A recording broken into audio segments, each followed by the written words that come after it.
Chief, you ready to rock and roll? Okay.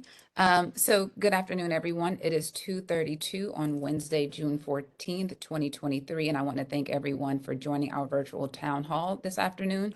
My name is Esche Jackson, and I am chair of the Probation Oversight Commission. So today we're meeting with Chief Guillermo Viera Rosa, Chief Guillermo Guillermo Viera Rosa, apologies. We want to welcome him and give him an opportunity to introduce himself today and to really talk to us about what his goals and strategies are as the head of the probation department. And so we're looking forward to hearing from him today. Chief Viera Rosa was hired by the board as chief strategist over juvenile operations in mid-April. And around that time, the BSCC found both juvenile halls unsuitable. The board selected Chief Viera Rosa to serve as the interim chief over the department shortly after that. And so this isn't our first interaction with Chief Viera Rosa. He has attended recent POC meetings and engaged in meaningful discourse around current events, including the use of Barry J. and Central following their unsuitability findings, as well as his plan to move the youth waiting adjudication into Los Padrinos Juvenile Hall. And so there's a lot of forward motion, but this conversation is primarily about taking a step back, offering you, Chief, the proper introduction or an opportunity to give us one, welcoming you into the county, and really trying to understand where you stand on some of the issues before us. And so we certainly thank you for taking this on and participating today. We're going to leave it to to Wendy Julian, our executive director, to briefly share the plan for today, along with some ground rules for participants, and then we'll get started with their introduction and some questions. So Wendy, if you could please proceed after that choppy introduction for me. Thank you. Not choppy, Chair Jackson. It was fine. And I extend a welcome as well. Thank you for doing this, Chief Viera Rosa. This is a virtual town hall today, not a public meeting. It's a public meeting, of course, open to the public, but not an official meeting of the Probation Oversight Commission. But we will be broadcasting live to our YouTube page and not engaging with viewers there. You can follow us on Facebook, Twitter, Instagram, and YouTube at LA County POC. And please invite others to attend. Today's town hall is not governed by the Brown Act. We don't have a quorum of probation oversight commissioners here in their official roles. Some of them are joining as members of the public, as you all are, and we will not be taking any action today. We encourage participation. We're going to leave plenty of time for comments. We are thankful to all of you who sent questions in advance. There were a lot of them, and we will be sharing. We have actually already shared those that came in by this morning with the chief.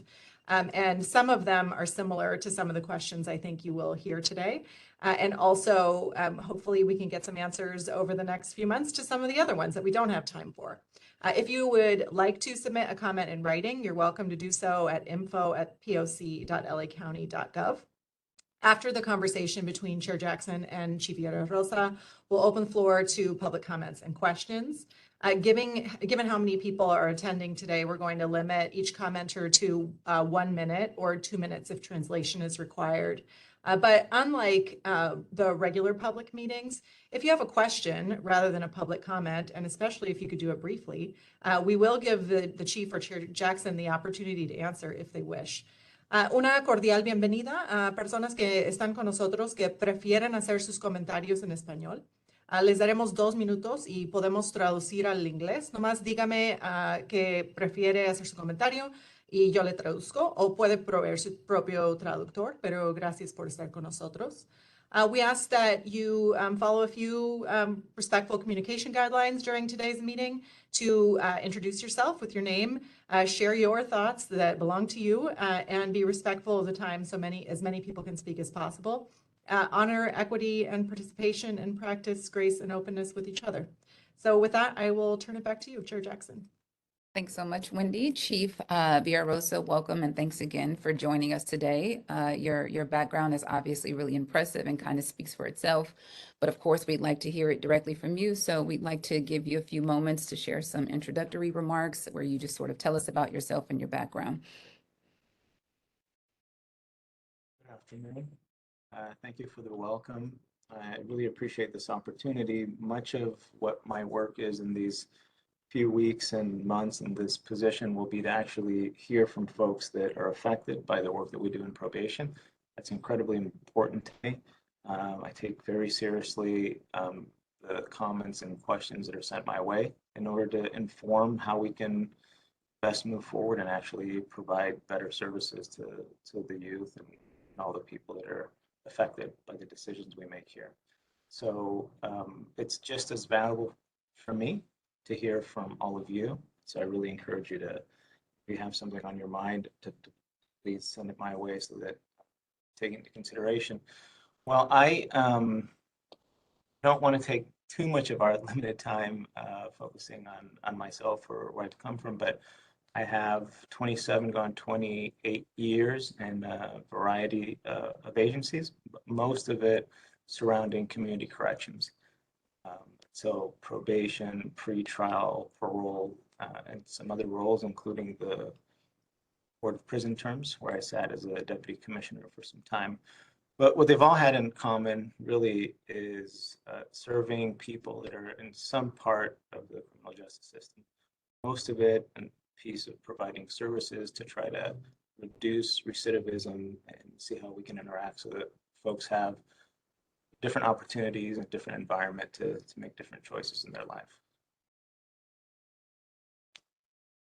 Okay, thank you so much for sharing that. I'm sure we can at some point revisit some of the details of your background as they sort of tie into my line of questioning, but I think it's a good time for us to just sort of dive into some of the questions that myself, other commissioners, and even members of the public have had. So Chief, you joined the probation department during a time of significant crisis. I think we all sort of understand the state that the department was in when you arrived. You initially joined as the chief strategist, as I mentioned earlier. We'd like to know how your understanding of your initial role as chief strategist and your existing role as interim chief probation officer changed your perception of the work that you need to do, and how that has sort of maybe shifted your vision, your goals, and your priorities in the role. Such a great question. So the function as the chief strategist over juvenile operations was intentional in order to really focus all of the resources that we have at the county for this particular task that has to do with how best to serve the juvenile population that we have in our custody. In the new role as interim probation chief, none of that changes. Really, it's an opportunity to unify all of the services within the department to that end.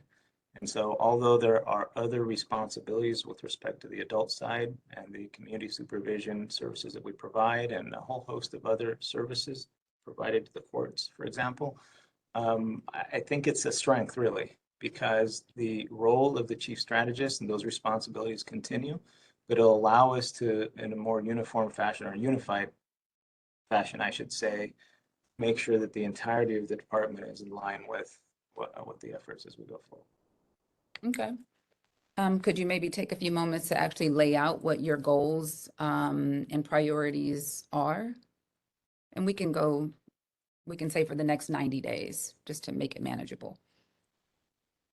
Even 90 days doesn't really feel manageable at this point, but a fair point, which essentially the most obvious piece has been, as was mentioned earlier, that right at the beginning of my arrival, we had an outstanding issue in hearings with the Board of State Corrections. And ahead of that, make an assessment on how to move forward, meaning how are we going to provide services for the youth that we have in our custody? And the answer to that really has been the basis for what we're doing in these next few months, which is consolidating where we're providing services to particular parts of the population that we have housed with us. And so it is an intentional strategy by the probation department, Board of Supervisors, and the rest of the county, that we take a look at the needs of the youth that we have, and then consolidate by population so that we can provide better services. So the most important piece here is the move out of Central Juvenile Hall, essentially abandoning providing services there for predisposition youth, moving to Dos Padrinos Juvenile Hall in Downey, and consolidating the services that we're going to provide for predisposition youth there. At the same time, we have another population of young people that are with us, consolidating them, the SYTF folks that are going to be with us for a bit longer at the Nidorf Juvenile Hall in Silmar. We still have other locations where we provide services, camps, for example. Those will continue to operate. But really by bifurcating and saying there are different types of needs and services for these populations. So consolidating at these two locations are it's going to be advantageous for us on a number of fronts. One of them, as we move forward to looking at different programs and contracting for services, we're really going to be able to do more needs assessments that are specific to that population and bring services that are more appropriate for them in these two locations. The other piece is, it's no secret that we've been struggling with staffing. This will assist us and be able to more appropriately staff at those two locations so that we have adequate staffing 24/7, 7 days a week to be able to better care for them. That's a priority now. That is such a big endeavor that much of the work that we're doing is really toward that first piece. That's not the end of the story. That's just the beginning. Taking this time to really reimagine how we provide services, reimagine where we see probation in a larger juvenile justice context. And so this is really the beginning of that. It's tough to get too far down the road because, like I said, it's such a big job that we have currently. But what you'll see after we do this initial move, as required by BSCC, is a different type of engagement from probation to our community partners and our civic organizations. It's not simply a move of location, but it's also a focus on a change perspective, a different paradigm, how we interact with families and the youth. I strongly believe that we all have responsibility toward the youth that we have. By all, I mean anyone who's a stakeholder, from the actual families of the youth to probation, to the courts, to the other county departments that all interact and provide service to these young people, that we do it in a unified front. So a probation juvenile hall is simply a location where all of these larger families, these larger network members can come and provide those services. Moving forward, we're going to have a lot more input from those stakeholders on how we provide those services. So I'm essentially describing an interdisciplinary approach at these locations to make sure that we all have an equal voice on changing the circumstances so that these young people can be successful. That's step one. That's a paradigm shift. Now, probation has always done this in small pieces here and there, but we're saying very publicly and out loud that this is our focus and this is how we're going to move forward. That's step number one. Step number two is really acknowledging that most of the young people that come to juvenile halls will be back in their communities of origin in a relatively short period. And so much of the work that we need to do is making sure that we're making the connections with the support network that they're going to need when they're released. That's the second big focus for probation, making sure that if you're provided a service while you're in juvenile hall, really that's insufficient. If when you're released, that ends, we want to make sure that there's a coordinated effort and services that take place when they're inside juvenile halls, when they're released. We really think that's the only way to have really profound effect on this future. And so there's a lot on our plate currently, simply with respect to the move. But I really want to make clear to folks that that's just the beginning of a larger plan on. Thank you so much for spending time with that and giving us a very detailed answer. I believe that the goals related and unrelated to the move are intrinsic to what we've been really sort of looking forward to, which is a strategic plan, right? So knowing what you know now, knowing that you need to continue to sort of conduct needs assessment, how does a strategic planning process look for the department? Yeah, it's so it's difficult for me because I know I've said this more than once with other groups, so you'll forgive me if you hear me going back to the same points over and over, but in order of operations, this is somewhat backwards. Typically, an interim probation chief would come in, they would have town hall meetings, they would listen to folks, and then develop an internal strategic plan, share it with everyone so that we know in a very transparent way what it is we're doing with benchmarks over the course of the next months and years. That would be so that everybody inside of the department, especially employees, know where they fall and what their responsibilities and expectations are with respect to that, as well as everyone else, so that they know where to judge and what to expect from the department. Because of the current crisis, we're sort of doing this backwards. And so I'm spending much of the time explaining what we're doing in the immediate future and essentially saying, asking for goodwill, saying, I'm coming back to you with a longer plan, explaining how all these pieces fall together. And I understand how that doesn't necessarily resonate because folks want to see the entirety of the plan together. But what I can do in the short term is describe some of the elements that will go into that strategic plan. We'll come back later in the near future with a very public strategic plan that says, these are the timeframes for these activities to take place. But in the interim, I can describe what some of those pieces are. That's what I did a little bit of previously here. But I can go further. We know that in order to really create a system that meets the needs of the youth that are in our care, there are a couple of things that seem like they're small, but are tremendously meaningful. They have to do with things like the initial assessment for it to be validated, the risk and needs assessment, and for us to double down on making sure that all subsequent assessments are dynamic. And so that they're not simply taking into consideration the static risks that led them into juvenile hall, but they really acknowledge behavior change. And that feeds into a positive feedback and loop in the type of activities that they're allowed to take part in. Second piece is that it needs to be measurable and transparent so that after you do an assessment and you come up with a plan, that the young person has agency in that plan and that they can actually look at the plan. You know, sometimes we're talking about printing a plan so that you know what you're working on, so that your family knows what you're working on, so that every officer and staff member that you interact with knows what you're working on, and so that you have those goals moving forward. I'm describing small pieces within our system that are all going to be part of sort of this larger plan on how we're going to tackle meeting the needs of these young.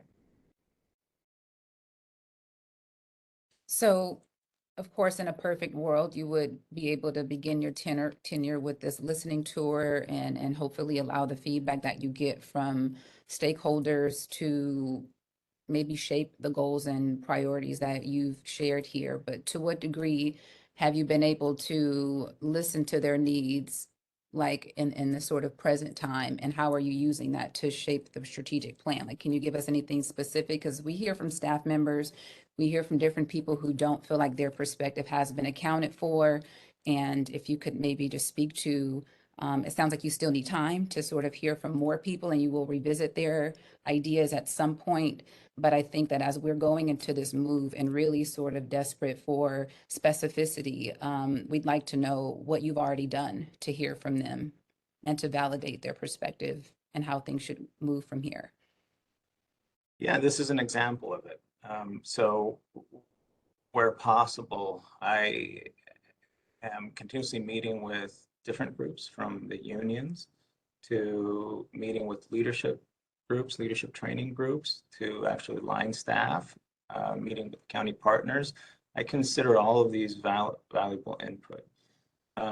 As you mentioned, because this is sort of a moving target, and we don't have any time to waste, what I'll be doing is exactly what I'm doing today, which is essentially I'm sharing my perspective, taking a shot at the things that I believe are going to be important moving forward.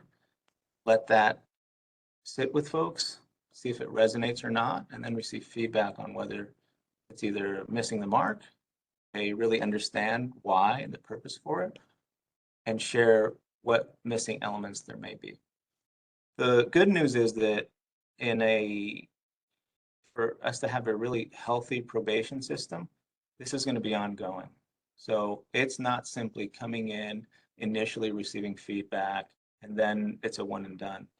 Really, the way I envision it is, from a management perspective, I'm going to make some decisions with respect to policy, but those are not, this isn't etched in stone. As we see whether those things we can have measurable positive outcomes. If we don't, we retool. We come back and we're flexible and we make different decisions. That's the part where the stakeholder is giving feedback. We understand this was the intent. It's not the result we had. Here are some other suggestions, and we retool and we move forward. So it's more, from my perspective, about having ongoing interaction, folks that are advisors, advisory councils, for example, and that's part of the permanent institution to continue to receive that feedback, rather than simply have these cutoff points and say, thank you for your input, we're done, we're going to make some decisions. Sure. And how is that feedback channeled? How is it collected? How is it how is it how are you collecting it? Is it a town hall? Is it a survey? Is it just casual conversations? Yeah, currently I'm receiving this information with all the different groups I'm meeting, whether they're department heads or, like I mentioned before, unions, or simply running into staff and hearing from them. So currently it's, large fire hose. Moving forward, we're really going to look for having sort of more targeted, institutionalized way of doing that. For example, I really believe in having advisory councils. In some of the other places I've worked for specific populations, we've had advisory groups on specific areas. I'll likely look to do the same here, so that it makes sure that on a regular basis, we're receiving feedback from folks that are affected and sort of actionable items. Great, thank you. So I want to maybe pivot to something I believe we opened the door to at our last meeting, and it's leadership. I'd like to know how leadership has been examined since you started, and if there's alignment between, if there's goal alignment, basically. Are you referring to internal? Yeah, communication? yeah, internal leadership. Yeah. Managers, executive leadership. Well, that's a tough question, because I'll be, to be quite blunt about it, I certainly receive a lot of criticism from external groups suggesting that there has either been a lack of leadership, or they point out to particular promotional patterns, and folks have some strong feelings about this. What I can say is that I'm going to be fair always, and my interaction with the leadership staff at probation has been positive to date. When I have expressed the needs and what has to take place, there's been a positive response and a move by employees to do that. I'm not really interested in looking back and saying under a previous administration X, Y, or Z was done. But I am very keen that moving forward with me at the helm, there's very clear expectations on what our role is within the system, and that we have immediate movement where we have areas where we need to make corrections. And so I don't know that this will always be my assessment moving forward as folks either produce or are effective or not. What I can tell you is that so far, with respect to the leadership team, there's an understanding of what the goals are. Haven't had anyone say that they're not on board or going to move in that direction. And I think that folks adjust when you're very clear with them on what the requirements are and expectations are, and the why. it's also fair to explain why. It's always been my belief that it's insufficient to simply say, look, this is what we're doing. This is the policy. We're adults and we have a need to understand the why, and the why sometimes is more important than simply the action itself.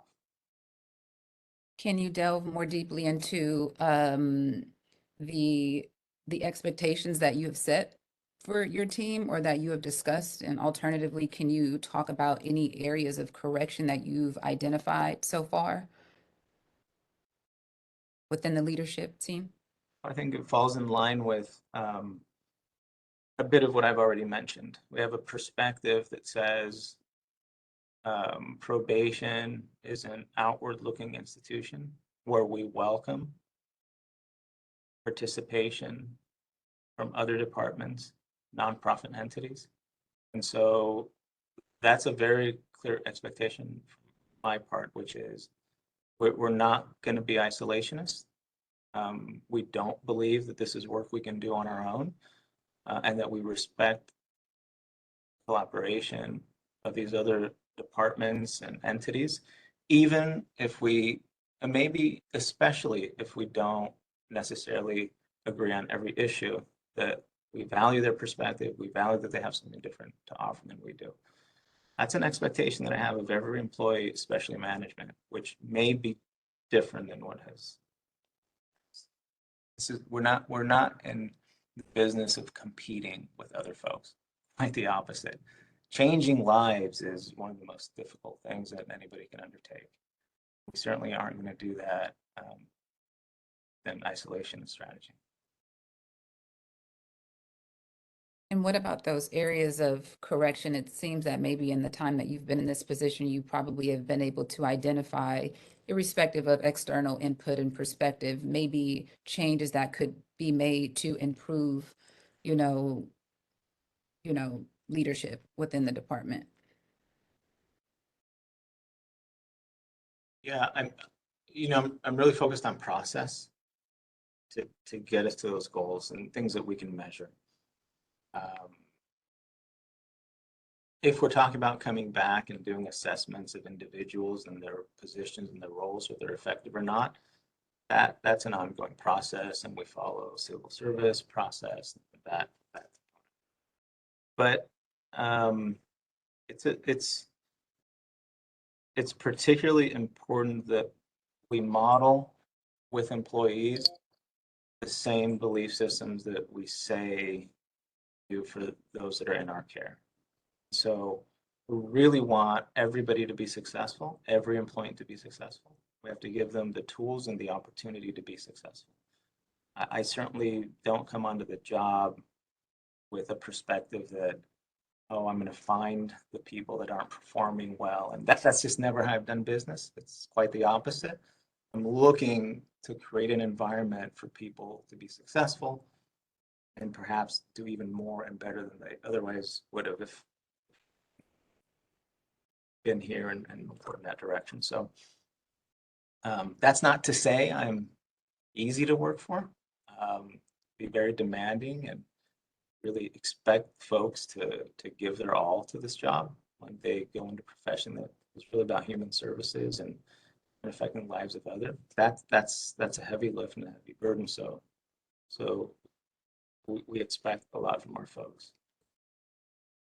I understand that. I certainly wasn't looking for you to pinpoint any person and make this a person-centered sort of response, even though I do believe that some might have perspective on specific individuals. I think what I was really hoping to hear is that in this, I mean, you really are in the process of building rapport with your team, right? You haven't worked with them very long. You're trying to understand what they have to contribute, where they're strong, maybe where they need improvement, but it has more to do with this sort of process of taking inventory and really understanding as we're dissecting issues where the true issues lie, right? And so sure, that's ongoing, but we have to be able to come in and make an initial assessment and say this thing here needs to be fixed right away, whether that's attached to a person, a process, a practice, and you're saying that's an ongoing thing, but you're not saying that there's any specific thing that you've identified that needs to be addressed immediately as far as, executive personnel are concerned. That's right. Um, Not exactly. I certainly have identified issues within the department that are urgent, need immediate attention, and we have to pivot and do things very differently than we have in the past. So with respect to issues, um, absolutely fair to say there's a whole host of those. Some of them folks can guess, they're very public. We have lots of external entities that have made criticisms, some of them fair, on areas where we need to improve. And so, the, so those are very real, very tangible, very immediate. With respect to personnel, um, at this point, it's an all hands on deck situation with folks generally responding and really being very committed to making that change. Okay, so I can take it to a higher point and sort of ask you to identify strengths within the department right now. Where's the department strong or doing things well? You can hear that in the background.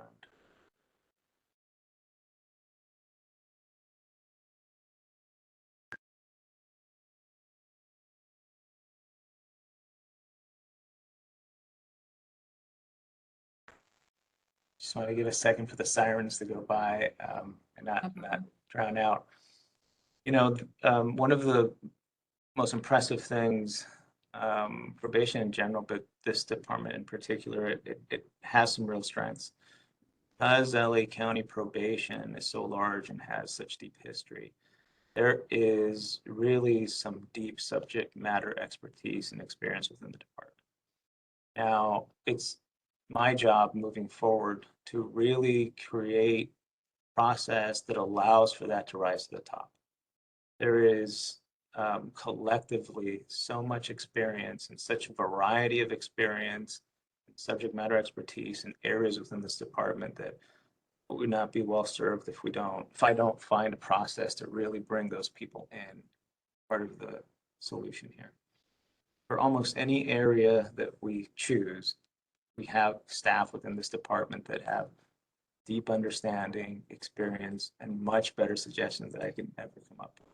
It's about finding them, empowering them, giving them ownership, and part of the solution. And so that's different than some other agencies I've worked in where really, you know, part of it is size and scope of experience, and that's an advantage here versus in other places.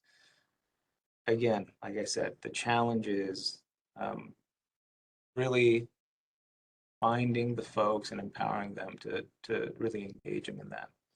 It's tough. In large organizations, sometimes we use titles or ranks to sort of determine the level of participation someone should have. That's a real mistake. Really, we have folks that have, like I said again, some real deep understanding in certain areas that has nothing to do with their rank. We need to pull them in when we have a need for them.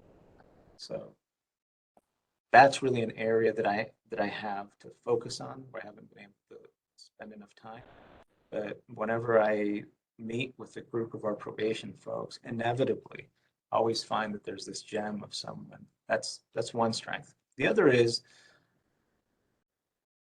irrespective of some folks' experience or what has taken place, there is a core of probation staff that is committed to this work and to changing lives that is really impressive. It's their life's work. And that should not be ignored. We have folks that come to work every day, not because they're motivated by pay, not because they couldn't go work somewhere else that would be less challenging, but because they actually believe in changing lives. And they keep coming in and they keep doing that work regardless of what's happening around them, regardless of all the sort of political shifts, resource shifts. They continue to do it. They do it because they're committed to the work. That's what they decide to do with their lives. That's what they've been doing for decades. That's the core of the culture that we want in probation. Don't want to lose that. Have to hold folks accountable to all sorts of other things, But the fact that that core exists within LA County Probation, that's something to be proud of. That's something to really highlight and find a way, for me, to find a way to normalize that piece as really the expectation of what we want from it.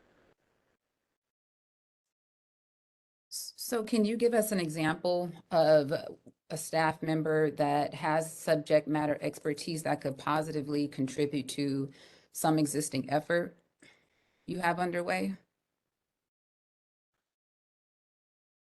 Oh, we have tons of staff members that do that. We had, I'll give you an example of a staff member that unfortunately recently retired, but like her, we have other folks that really took it upon herself over the course of the last couple decades to really become sort of a national expert in sex trafficking, child sexual trafficking, and an incredible amount of work to move us forward in that space, up to incredibly impressive written work toward that end that really ahead of her time was here in probation leading that effort, sometimes when there were no resources dedicated to it, and then other times really working at the state level to make sure that there was sufficient resources being dedicated to it, really being a national leader with respect to it, working with KSOM, working with Sorazzo, and those pieces. That happened because of that employee's dedication and the expertise that they gained over years. That didn't necessarily simply happen because probation as an entity was doubling down on those efforts. And like her, there are many other employees that are subject matter experts in really forming relationships with young people that have been doing motivational interviewing before motivational interviewing is popular and we trained everybody. And we just have folks that are that know the core of the work we do, that do it despite what happens around them. And really, that's what I'm looking for. I'm looking for those culture ambassadors that bring in, make sure that they're the folks that are empowering to continue the. I agree. I definitely don't think the department is short of, you know, high quality subject matter experts. But I think it definitely has a problem investing in its talent. I think it has a problem protecting its talent. It has a problem just sustaining its talent. And that's why we see the issue of turnover. We see the issue of staffing, and some other things. And so I guess before I move on to my next question, I'd like to know how you planned with specificity, because we're very invested in the how at this point, and how you will protect that core group of committed probation staff, because just because we have them right now doesn't mean that we always will. So. No, you're right about that. A lot of it, I think, employees will correct me, I'm sure in the segment that we have later when folks can ask questions, but I think employees really respond to sort of the tone of leadership and how they interact with folks. It goes far beyond simply having a message or putting on a poster, look, these are the things those things are important, but the way that we interact with each other, the way that we value folks when they have ideas, even if ultimately we don't do them, that very respectful manner in which we interact and value employees, that spreads. That's really what employees are looking for. Employees are looking for not so much that you agree with them and you give them great latitude, but how you react when you don't necessarily agree with one of their ideas. Do you receive ideas with respect? Do you actually weigh them and where appropriate, utilize them? Do you allow them to be part of the fabric of the department? Those are the things that I think will create an environment where folks feel the freedom to actually speak up and show you what their talents are and volunteer. That's how you test, by the way, when you have a need and you ask for volunteers. If you get volunteers, it's because they feel that it's safe to step out of their normal role without fear of repercussion or without any of those things, that they're willing to do more and really tell you the things that they value, versus when you're having to forcefully assign people because you just can't find volunteers. Time will tell on that piece. But my strategy is really the way that I interact with staff, my expectation of how we interact with each other. Every employee should have equal voice here. Now, the way we structure our system is necessary so that there's a final decision maker on every given issue. But every employee has equal voice in terms of giving their opinion, how they see the state of affairs, what they think should be done, and we should value that and where possible, give folks opportunities to give their opinion and be part of the solution.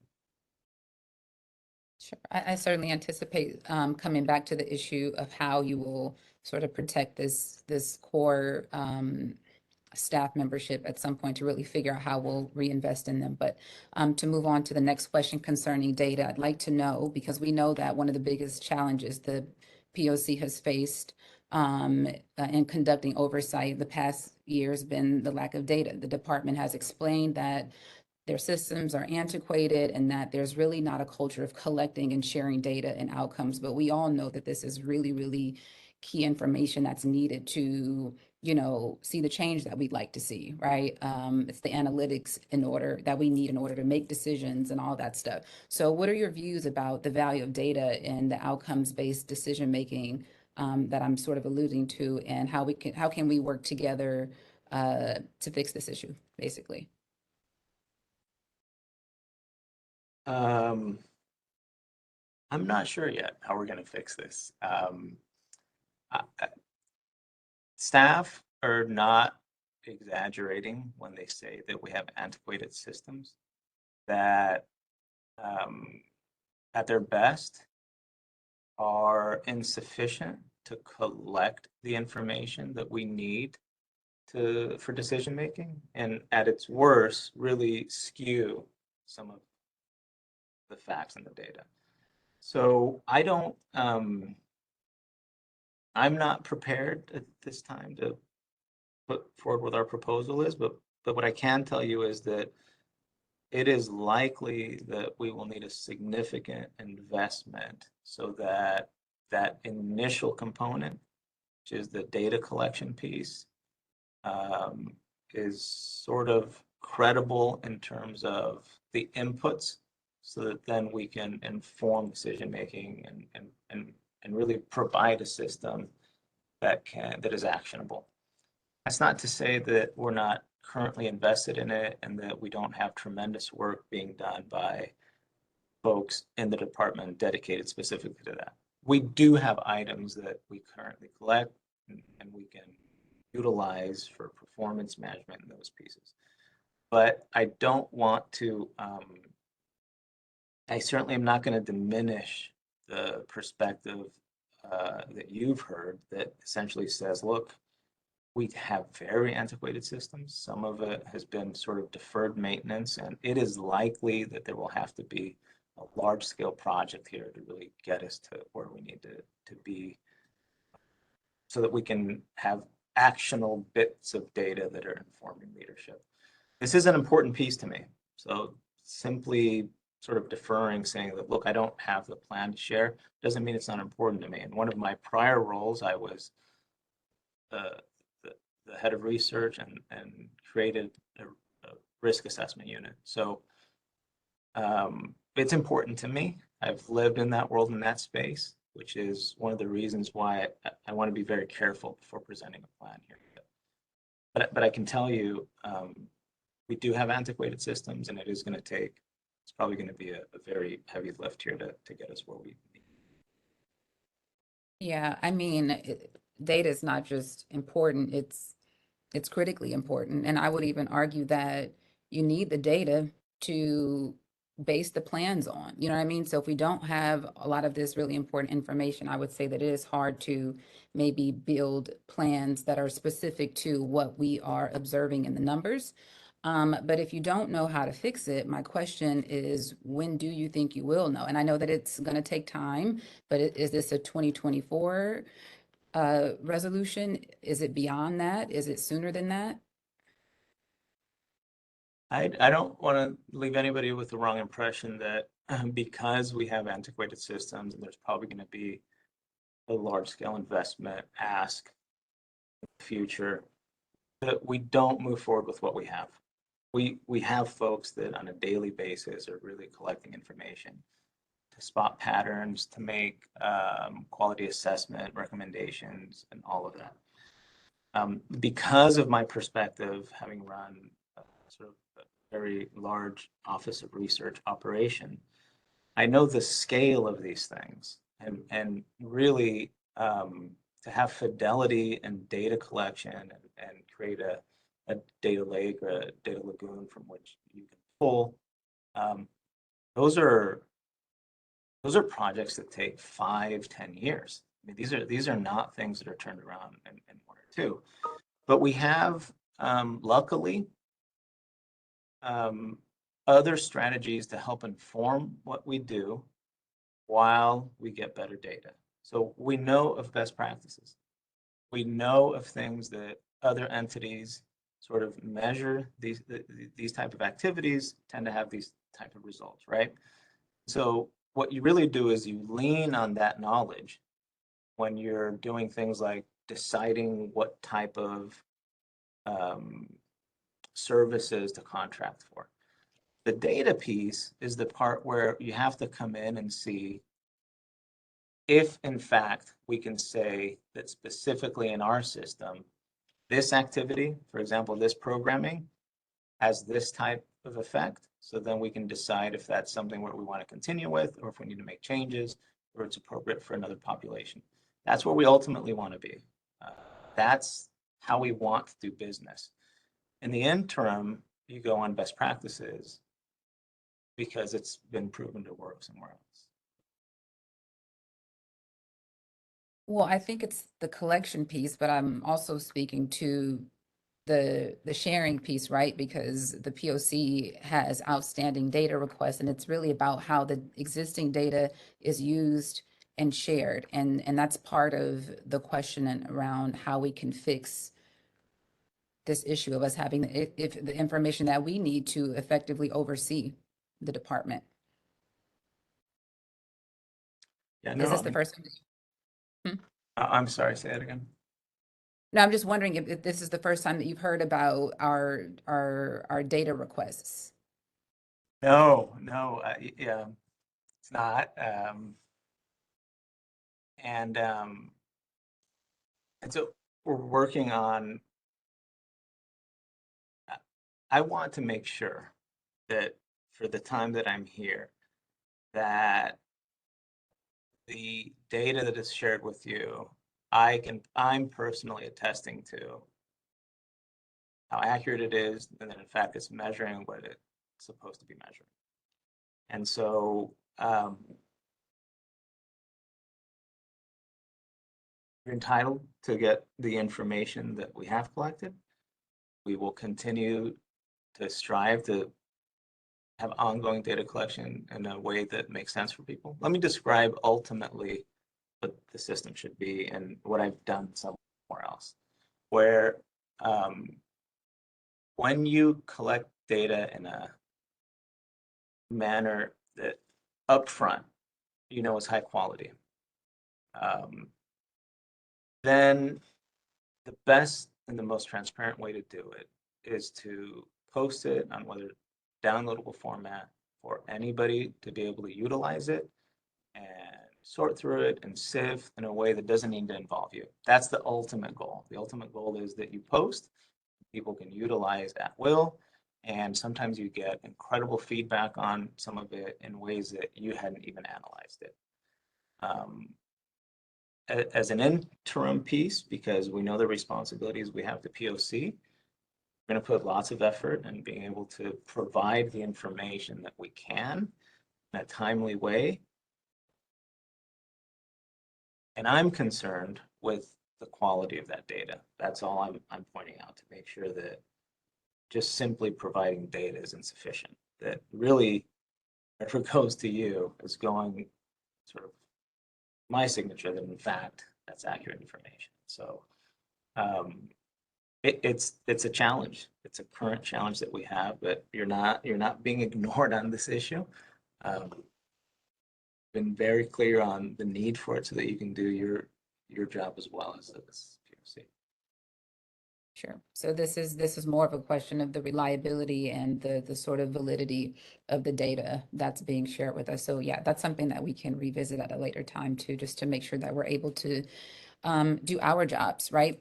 So I'm going to move on to a topic that's pretty important, programming. We know that programming, it's a resource that allows our young people to be productive, to maybe improve their behavior, their perspective, expose them to different things, and hopefully lead them, to better outcomes. What's your philosophy when it comes to programming or the programming that's offered inside and what it does for the young people?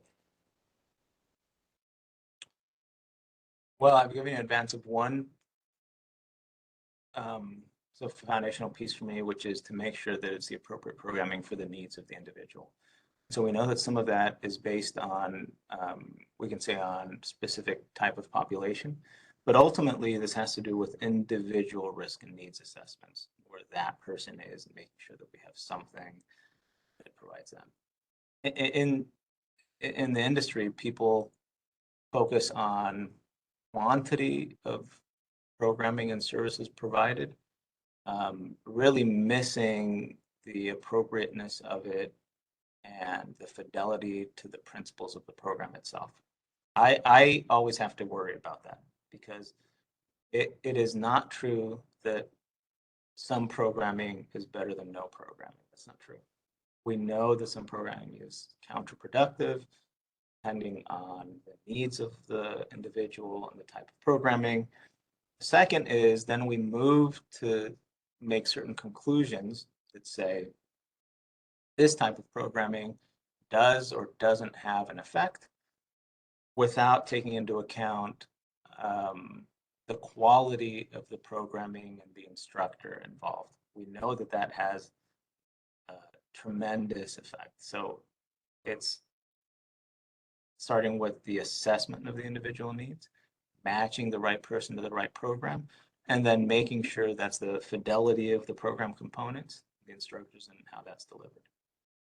All of those matter.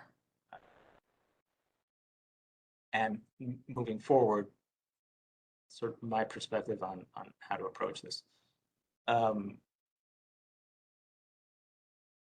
then when we talk about programming, there's a whole variety of things, and maybe we should have started there on what people think of.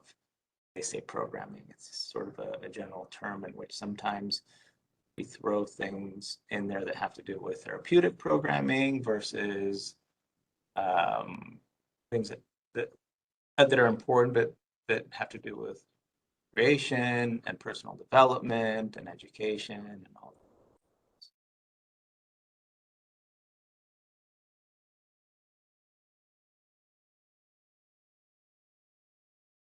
Did you finish that thought? I'm sorry. Maybe I didn't, but Yeah, I think so. And I definitely think that there is a difference in the type of programming, and sometimes some of these things start to sort of take the form of a service versus a program, right? And we see that being offered. But I'd like to know how you think the department is doing when it comes to its offering of programs, whether it's your definition, our definition, like how's the department doing when it comes to its lineup of programming that's provided to the young people? like you want me to grade ourselves like a self-assessment grade? I Well, do. well, I'm not satisfied. That is part of what has led to what I am sharing as the goals moving forward and separating the populations and having an interdisciplinary group paradigm and really asking for full ownership and participation by our other county partners. That is all really a result of my assessment that there's tremendous room for improvement here, because the programming that we provide has to be consistent, predictable, whole person based. So that's the goal we're working toward. If we were already satisfying all of those, then that wouldn't be the goal that I set forward. So in a way, the reason why the focus moving forward to Los Padrinos, for example, surrounds those pieces, because that's an area where we have current challenges, but that is vital, because it's really at the core of everything that we do as probation with respect to, in the juvenile space. So no, I'm not satisfied with what we're providing currently, but I see a way forward to do better. Forward looking is always great. I see a lot of the issues that we're facing, even if we're talking about staffing and their well-being, it all in some ways ties into the issues of programming. If the youth are not occupied, or if they feel like they're bored, they're engaging in things that, or they're behaving poorly, by sort of explanation of some other staff members. And if we're talking about performing needs assessments and having programs available, well, you're saying person-based programming, the programs are not even available if you're conducting the assessments. And so you could really look forward to a lot of the misbehaving that would all be sort of perpetuated, in my opinion. Now, I think we all know about, or not we all, some have been talking about the reassignment of some caseworkers in SYTF, right? And we know that there are some programming issues, but the young people are spending time in the unit, they're watching the movies. None of that is happening anymore. They're underoccupied. They have some supposedly bad habits, but it's all going back to programming. And so I'd like for you to maybe talk about, one, the decision to reassign caseworkers, and also how programming has been impacted in that decision, or how it might be aligned to that problem more so. Let me know if I need to rephrase that, because that was a little all over the place. No, you weren't all over the place, but I'm not making the connection on the reassignment of 6 caseworkers to actually be in with the youth with Sure. the programming component. So maybe let's take it one step at a time. Can we first talk about because that's something that we talked about at the last meeting, and I wanted to maybe know or force the two together. You said that it was something that you were going to be looking into at the last POC meeting. So the first question would be, for those caseworkers, can you provide an update on those assignments, and if there's any consideration for reversing that decision to reassign those caseworkers? Yeah, the caseworkers piece is this is a tough piece that I've had to talk about with just about every constituent as of late.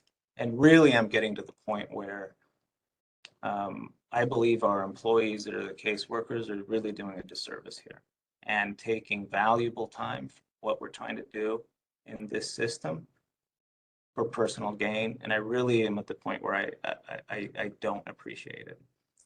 Okay. We're in a position in which we have incredible immediate needs. And I'm asking every employee, including myself, to pitch in for those basic functions that we need to do.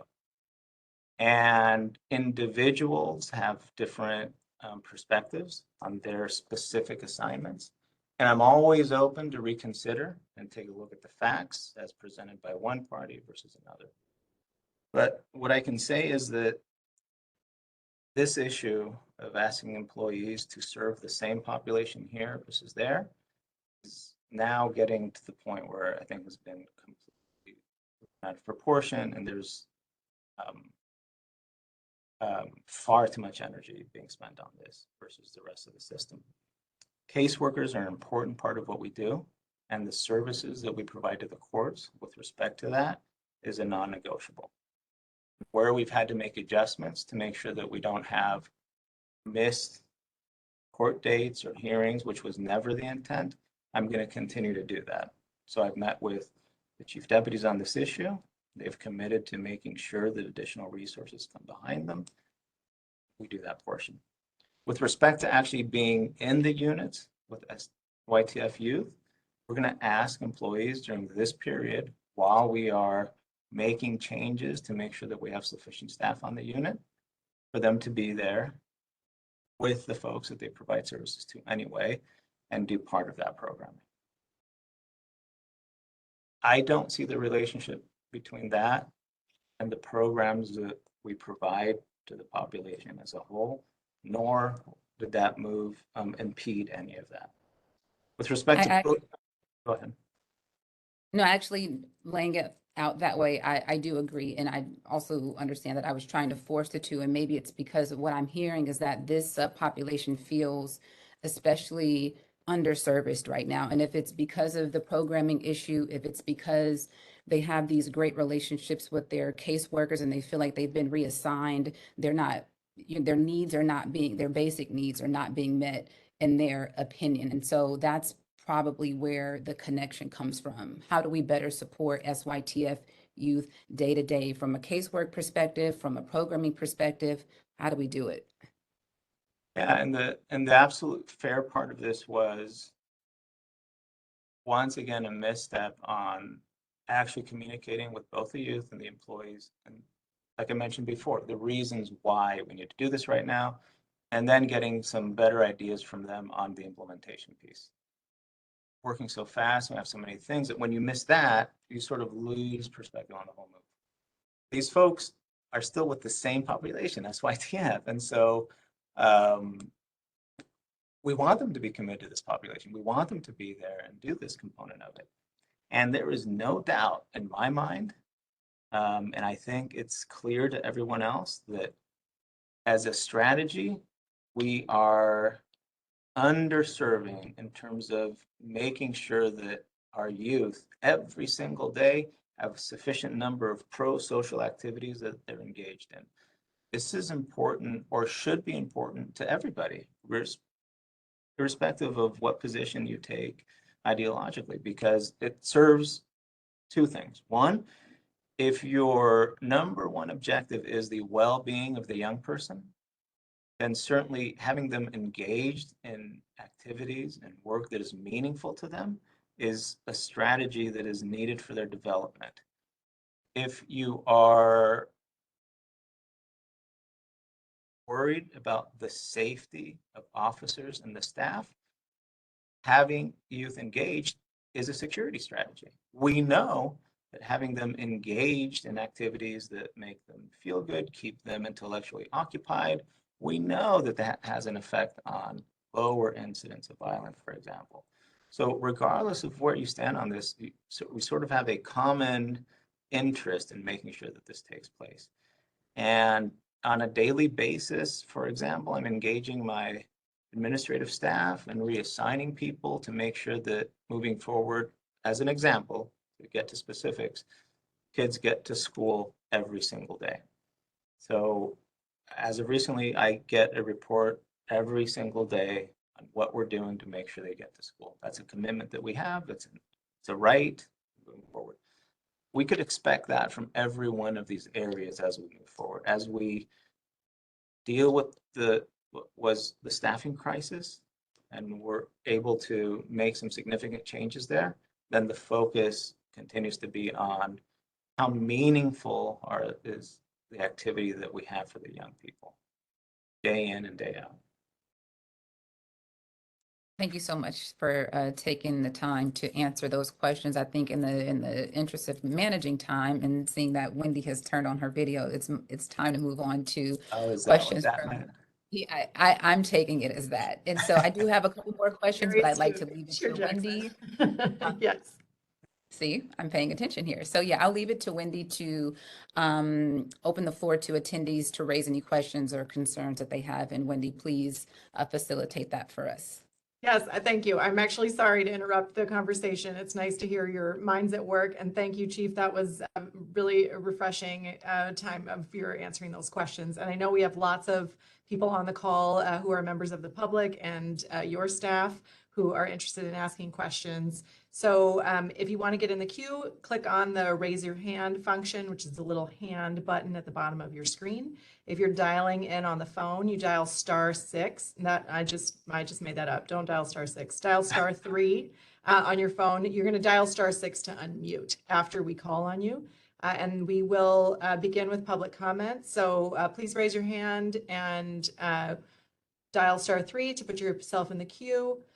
Or you can send a message to info@poc.lacounty.gov. So we will start with Shireen Senegal.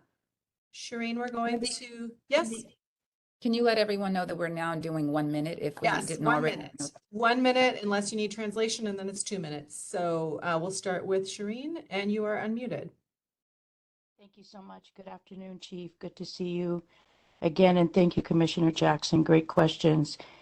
For me, it's just a quick two-part. One is, Chief, would you be open to having a survey for the community members, nonprofits, organizations, listing the key sort of issues that exist within probation so that we can contribute our ideas, our thoughts, our plans, and our expertise? And the second is, I'm hoping we could be one of the ones on your tour to really come in the community. My focus is on justice reform. And as you know, parents who are incarcerated, their kids have 60% chance of being incarcerated. And on June 21st, we're hosting something that is supported by LA County called the State of Reentry to create more access points to mental health for these youth and families that have been incarcerated. Thank you so much. Thanks, Shireen. Chief, if you want to respond, you're welcome to. Yeah, the simple answer is yes, but I'm really looking forward to doing two things. One of them is I'm going to establish, and I'll make sure everyone here gets information on. I'm going to establish an online access point where folks can actually submit suggestions that we're going to be reviewing every day, so that we get that in real time. Because we know some of them are going to be recommendations for the system, but some of them are going to be very specific to the move to Los Padrinos or something that's happening. So we want to receive those sort of on a at least temporarily basis. But the other one is, that I mentioned before, is establish these advisory councils in which we'll have ongoing representation, and certainly encourage you to, when we put that out, to join as a member so that we have this ongoing relationship. So yes, absolutely.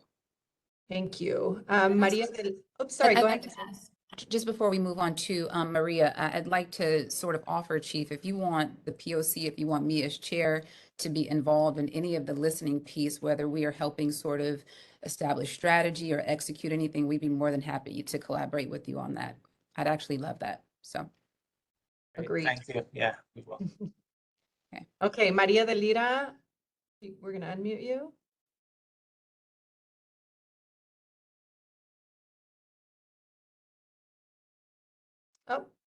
Oh, I just lost Maria. Did we lose her, Janae? I think so. We can come back. Okay. Yeah, Maria, if you can raise your hand again, we'll get you on again, but we'll go next to James Maddox.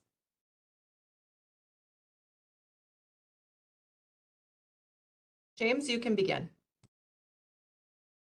Good afternoon. Thank you very much. It appears as though the focus of the problems with the probation department has been on the facilities and the buildings. However, it seems that many of the problems are of a personnel and structural nature rather than of a facilities and building nature. Thank you.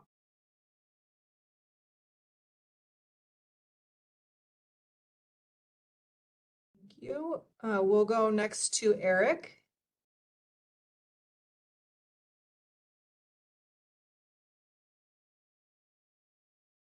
Eric, you can begin.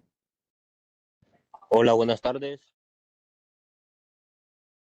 Buenas tardes. ¿Puede proceder? Jennifer, ¿me cambias el reloj a 2 minutos, please? Puede empezar. Hola, buenas tardes. Mi nombre es Eric Osorto y Hi, estoy my name is Eric Osorto. con Anti-Receiving Coalition. I'm with the Anti-Recidivism Coalition. En mi opinión sobre lo que está pasando en Silmar, My que los opinion about menores, what's happening at Silmar, que los menores necesitan casework porque ellos te ayudan como en consejería. Cada semana hablan con uno the sobre, minors need help with their casework because they provide counseling and once a week are meeting with them.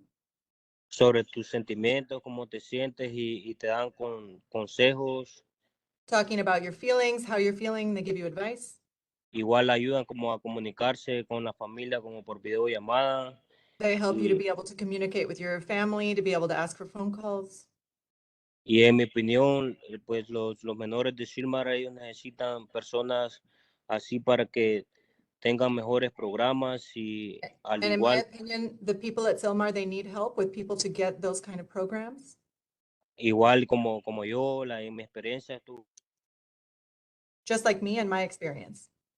tuve 2 años en Silmar y no teníamos nada que hacer, no I was habían, in Silmar for 2 years. I didn't have anything to do. no habían programas que hacer, solo pasábamos todo el día viendo la tele There weren't programs. I just spent all day watching television. y pues uno está joven y necesita como ocuparse la mente y pasar ocupado en algo. And I mean, I'm young. I need a way to be able to keep my mind busy and to be busy with something. Y en cambio, si tuviéramos actividades que hacer o algo fuera diferente, no pensáramos en cosas malas And y, instead, if we had things to do, we would be able to think differently and not think about bad things. y la mente pasara más ocupada. Just having your mind busier. What's our- ¿Cómo se llama?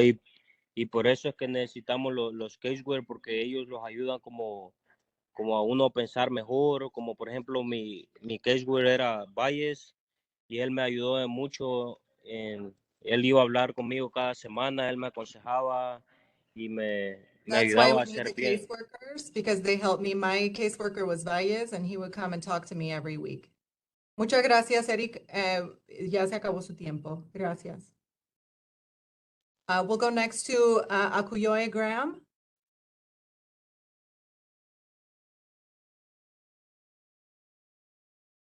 Still shows up that you're muted, so give me 1 second here. Okay, you can begin. Hello, can you hear me? Yes, we can. Okay, thank you so much. I am Akuyo Graham, Spirit Awakening Foundation. And two things. I wanted to know if the chief would be open to some kind of a town hall with CBOs, because it seems to me that each time something happens of a dramatic nature in probation, like the overdose of the young man, probation as a whole goes on the attack. And we are often the recipients of those attacks. And it would be wonderful if we could respond to these incidents in a more compassionate way with one another. If we could have a sit down with probation to look at what everybody was doing, to look at perhaps, where we as CBOs, where we can perhaps take more responsibility or work together better with probation rather than arbitrarily creating laws that just attacks everyone. It's really debilitating and it's dehumanizing and it's disrespectful. Thank you. Thank you, Akuyo, and I apologize for mispronouncing your name at first. Did you want to respond to that, Chief?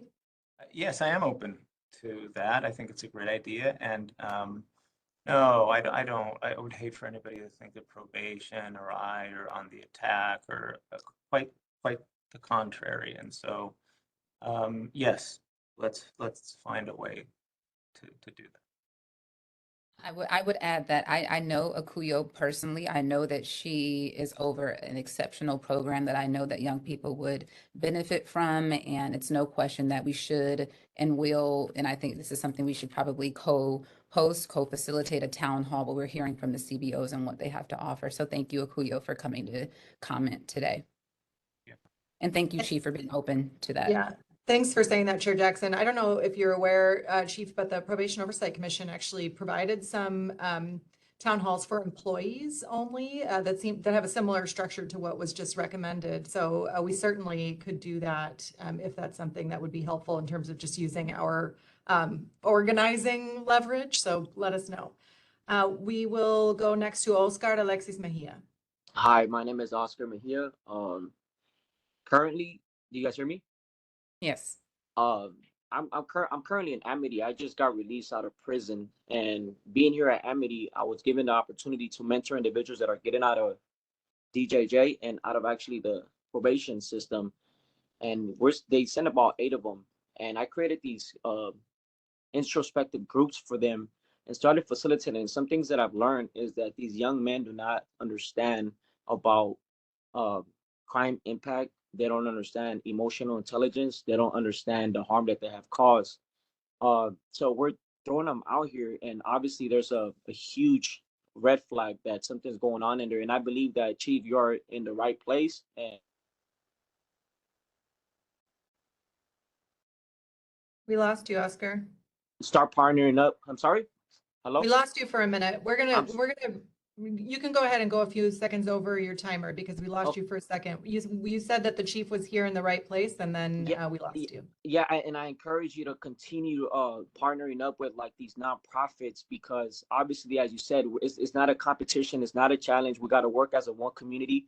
Currently, I represent ARC, and there's a lot of men there, and there's a lot of other resources just like ARC, which I believe if we all get along and not create a hostile environment, that we could literally work together and make this a beautiful place for these young men that are getting out. Thank you. Thank you, Oscar. Welcome home. We're glad you're here today.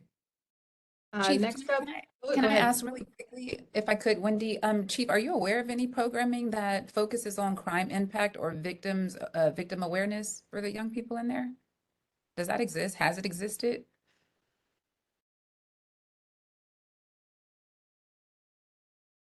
I'm not sure. I'm going to have to follow up of any prior or current program.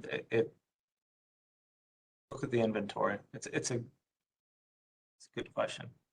Just curious. That's something that I'd be interested in. So, Wendy, just something to note. Next up, we have Sir. Sir, can you please dial *6 to unmute?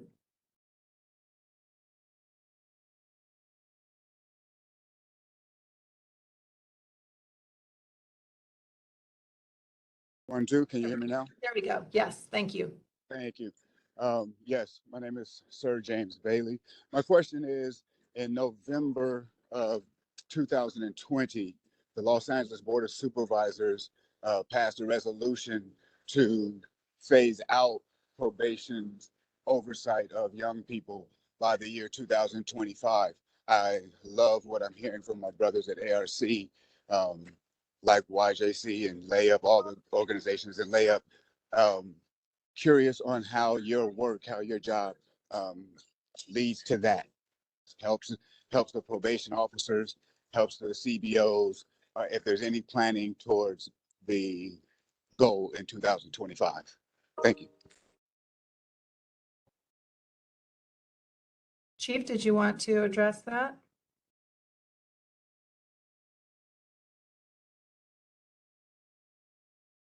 Not particularly. No, I should not. Okay. I sometimes I forget that no was not an option when asked to comment on something. But what I would say is I'm focused on the role of probation and what we could do today to better the lives of the young people that the court sends to us.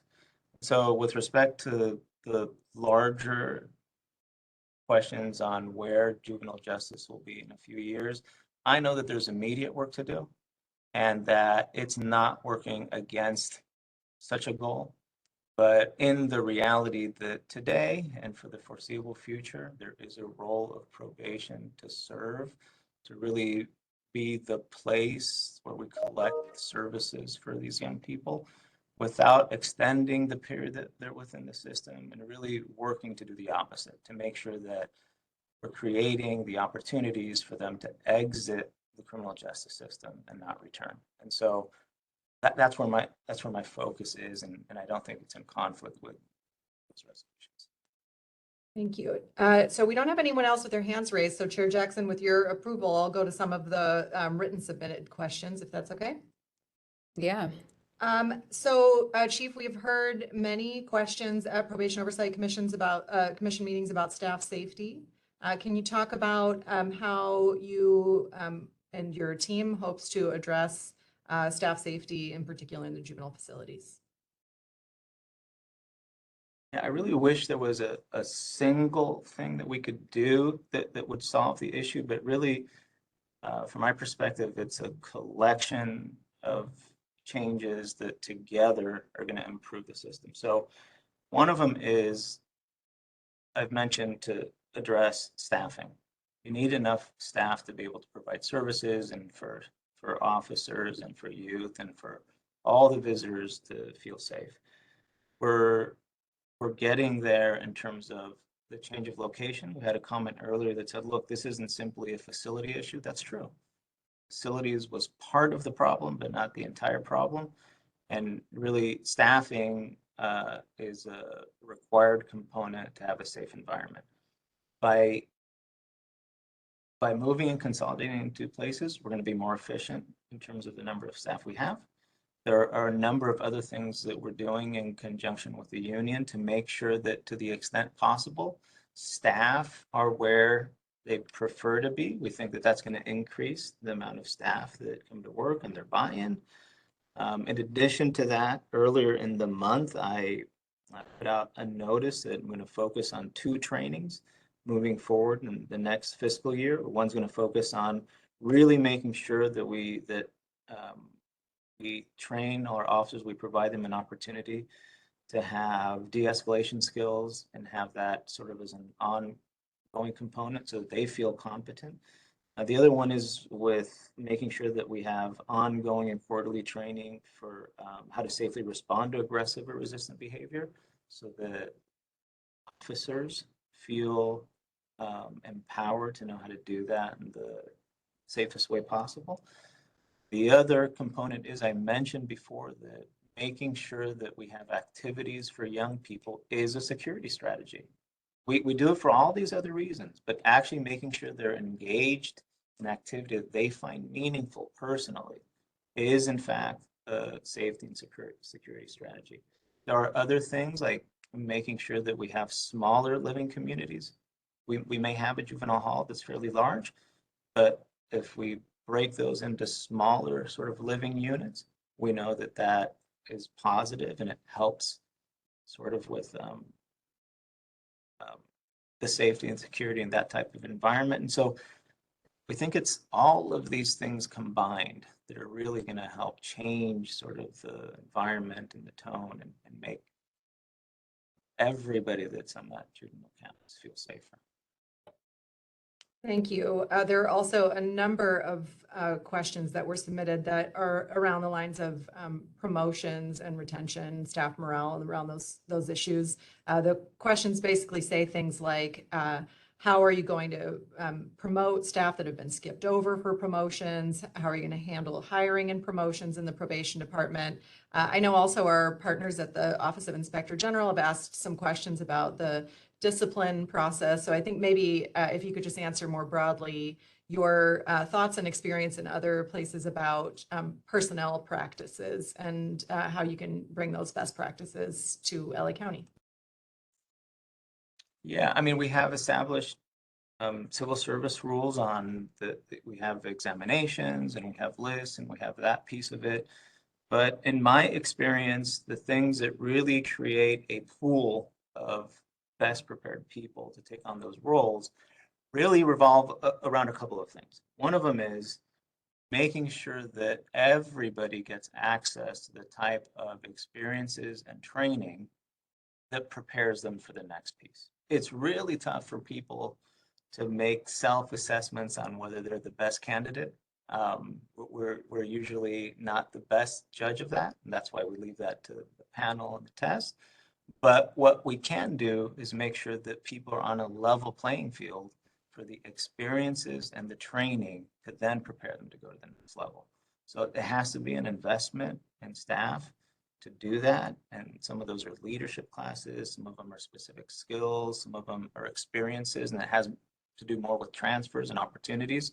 So they have the experience that then prepares them for those next roles and makes them competitive. The second one, which is a bit more difficult, and I don't want you to think I'm not answering directly, but it has to do with staff believing that the system is fair. And when I look at the series of questions presented, without going into details because they're not necessarily facts, but what I can tell you is that they speak to a sufficient number of staff not believing that there's been a fair system in the past. So I really, that's important to me because staff, how they feel about the process and whether it's fair matters to me. And so I'm not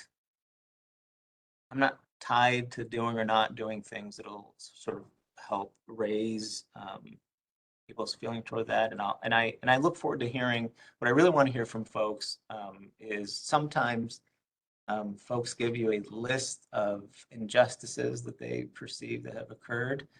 And not that I want to be insensitive with respect to that, but I always want to hear, please help me by telling me the ways in which I can take action and improve the system so that we're either not doing those things or the folks perceive that it's more fair. And so I am really interested in hearing from folks, but employees, especially employees that believe that there have been missed opportunities on how we can do that. And I know from my prior experiences, some of that is in making sure that we are the portion that I already described, making sure that folks have the opportunity. The other centers around making sure that we are giving people an opportunity to know where the positions are rather than simply, there's nothing worse than a position pops up and you go, well, nobody told me, nobody. So, you know, we have a number of things that the county does already to post the positions, but I'm interested in the ones that are meaningful to staff and really gains their trust that we're doing the right thing. What I can tell you is personally, there's no preferential treatment from me to any given person, or all folks are on a level playing field with me within the department. I respect the civil service process. I respect the process that the union is a part of, and they're not. So, but what I'm interested is how I can gain sort of that credibility with staff so that they understand that with me, it's about performance and performance in the job and nothing else. And that's the system that I'm going to support. And to the extent that they see something different, point it out to me so that I can intervene if there's a miss somewhere within the system. Thank you. I think I'll read one more question. If I could ask a follow-up question, because I know earlier we talked about paradigm shifts, right? And we know that there are cultural issues or issues with culture within the department. And a lot of that has to do with what staff believe, right? Do you believe that you'll be able to sort of establish credibility? Do you believe that you'll be able to successfully change their mind about the department? Oh, Chair Jackson, I have to believe. I am, yes, I'm going all in on this. And the reason I feel so confident about it is because if we do the right thing for the right reason, it's a matter of time. People see and they'll respect that, even if they disagree on the smaller points or on the margins or what have you. And so I know, having worked in other places where there have been morale issues, or working in other places where there's been a shift in culture, that this is absolutely possible. And so employees are generally very fair-minded. They know what a just system looks like, what an unfair system is. And even if they have been through difficult times, they see change, they acknowledge change, and they get on board. So as long as folks are willing to continue to share very openly and sort of have a fair assessment as we move forward. I know that folks will be able to see that being extraordinarily transparent with them and responsive and fairness is really a core value that I have, and I know folks will be able to respond to. I appreciate That that. actually, yeah, Wendy. that feels like a good place to stop, I think. So there are a few questions that were submitted, and I would expect we may receive others that we will send to the chief. And what we can potentially do is that if there are some that you would like to answer, we could post those questions and your answers in writing to the topic on our website. So Janae, correct me if I'm saying this wrong, but under the town hall, we can add supplemental documents in which people would be able to click on the document that would show the questions and answers. So we'll work with you to do that and make sure you've seen all of those questions. But thank you for your participation today. Chair Jackson, did you want to wrap up here? Yeah, I want to first start by saying how historical it is that we're ending on time. And Guillermo, we certainly appreciate your time with us today, and we are looking forward to working more closely with you. I will say that your answers here, of course, action followed by, talking is very important, but I'm looking forward to us doing something great together and for us to be able to have a very strong and positive relationship based on much of what you've shared today, right? And thank you to everyone who has spent some time with us this afternoon. This marks the end of this meeting. And take care. Yeah.